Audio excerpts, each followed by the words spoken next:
On Radio Row at Super Bowl 49 with David Feherty, the golfer, golf analyst, CBS, and the Golf Channel. David, the Waste Management Phoenix Open coming up this weekend, along with the Super Bowl. What a strange but great combination this weekend. It is. It's kind of hectic, to say the least. I've got a couple of live shows to do as well, so it's, yeah, it's a busy week, that's for sure. Between Tiger's missing tooth, yeah, and Robert Allenby's claim that he got kidnapped in Hawaii. I mean, there's a couple of really interesting stories out there right now. Yeah, I know the PGA Tour just turned into the NFL. Yeah, I mean, I don't know what to think. Well, I mean, Tiger's tooth, it's one of those things, I guess. But the Robert Allenby story, I mean, really? Really? I feel like a donkey looking at a new gate. That's confusing. He claims he was drugged and kidnapped while in Hawaii, right? That happened to me. Yeah. It was called the 90s. Yeah. I don't remember them either. Yeah. These guys travel so much. Yeah. Do they ever wake up? Do you think pro golfers did you ever wake up and wonder what town you were in? Oh. Playing the Scandinavian Open. The reason I have $600 in my wallet, I try to keep that in there, is I had a tea time shortly after lunch in a place called Malmo in southern Sweden, and I woke up in Copenhagen wearing only one sock, and there was a cigar, an unsmoked cigar in the bed, and I don't smoke cigars. And it cost me $600, including a ferry ride and a cab. It's not often you take a cab from one country into the next. But I did make my tea time. Not that it was, I might as well have missed it. So did you ever finish? Did you ever find out what happened? Oh, to this day, no idea. No idea.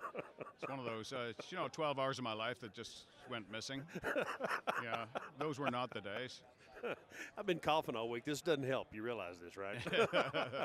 All right, David, Tiger is playing this week for the first time, and he had, I guess, would you say, a bad year last year? Would that be fair to say? He did have a bad year last year, but if you take from 2012 to this point, no one has won more golf tournaments. He won 8 times. So people ask me, do you think Tiger's ever going to get back? Well, he was number 1 in the world before he got hurt. I mean, how far back do you have to get? Is he going to play like he did, before? Well, maybe not, but is anybody?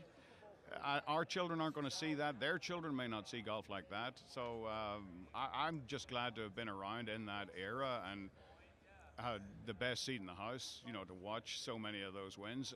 And if he's durable, Bill, people have forgotten what it's like when Tiger Woods plays well. Nobody else can win.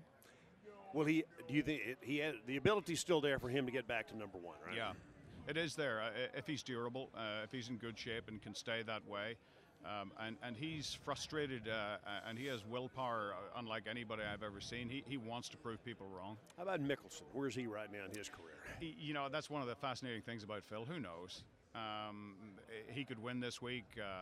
He could miss the cut, and that's the fascinating thing about Phil. He has this amazing ability and an amazing ability to screw things up as well. He's so human. I think the average golfer identifies with him because he might actually do what you did last Sunday. And I know he's a football fan. Yes. Super Bowl week this week. Who's going to win the game on Sunday, David? I like the underdogs. Okay. I like Russell Wilson and the Seahawks. If you were Marshawn Lynch sitting up there yesterday at Media Day answering one question, golfers really don't get to do that very much, do they? No, they don't. I was at Media Day yesterday. It was pretty interesting. Such a zoo. I don't think there's another sporting event that has a similar cluster like that. It was chaos and really a lot of fun. Does golf finally have anything that would even compare to inflating or deflating a football? Is there any way you can doctor a golf ball? To doctor a golf ball, you'd have to have it manufactured differently. I suppose we used to play the old balata ball, and it was like somebody had hit it with a 5-blade razor. You used to get like strings of plastic hanging off it, but that wasn't an advantage. I can't really think of anything that would help in golf other than making the hole bigger. Yeah, other than making the hole bigger. Just hit it straight, right? Exactly, and less often. And less often. Yeah. David Feherty here on Radio Row. Thank you, David. Welcome.